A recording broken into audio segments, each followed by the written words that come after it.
Good evening সবাই, কি করছো? আশা করি সবাই সন্ধেবেলা টিফিন খাচ্ছ। তো দেখো, আমি একটা ভিডিও ছাড়লাম তোমাদের জন্য, দেখার জন্য। আমি আর আমার যা সকাল সকাল বেরিয়ে পড়েছিলাম শাঁখা পড়তে।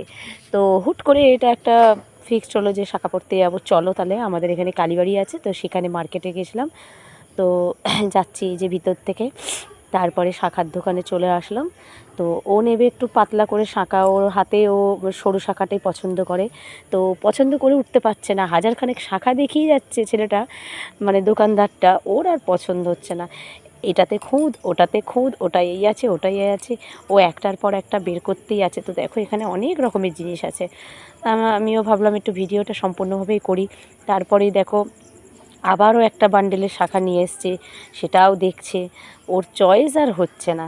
তো যাই হোক, শেষমেশ দুখানা চয়েস করেছে।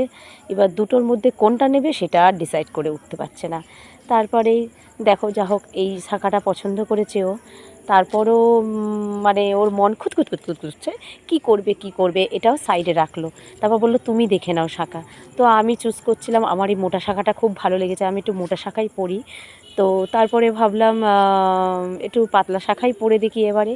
তো আমিও ওরকমই, ওর মতনই দোনো-মোনো করছি, মানে যখন যেটা যার যখন সামনে আসে সে তখনই জানে। আমিও দুটোর মধ্যে চয়েস করতে পারছি না, এটা নেবো কি ওটা নেবো। তারপর যা হোক চয়েস করলাম দুজনেই একটা করে। আর তারপরে চলে গেছিলাম ব্যাগ কিনতে। তো এখানে অনেক রকমের ব্যাগ আছে, এত সুন্দর সুন্দর লাগছিল। কিন্তু আমার তো আবার বুঝতে পারছি না কোনটা নেব।